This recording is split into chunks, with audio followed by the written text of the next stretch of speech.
Yan. Tapos kabila.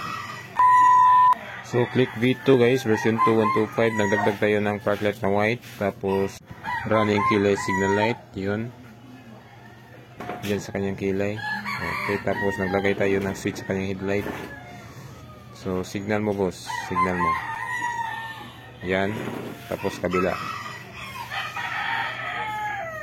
Okay, so napaka-visible yung kanyang signal light guys. So, on natin yung kanyang headlight. So, yan yung low beam.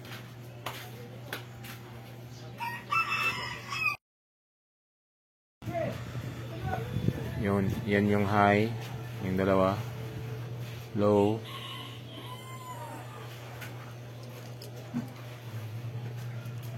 so yan, naka-off ang kanyang headlight.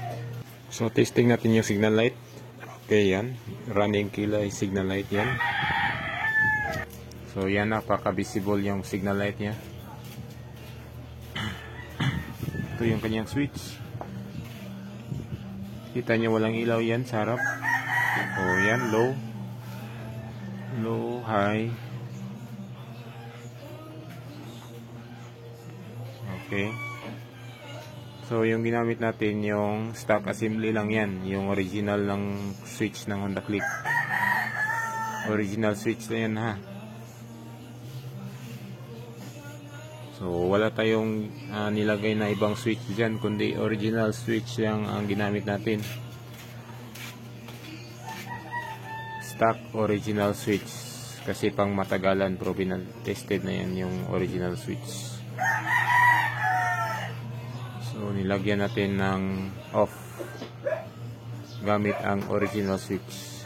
So kung interesado kayo magpa-install ng ganito, sa nagtatanong ng location natin, Talisay, Gansohong, or Google Map lang, Project Moto Garage, or pwede rin sa Waze, Project Moto Garage. Available din ang horn at saka MDL natin. Kung interested kayo guys, paki-screenshot at send nyo sa akin.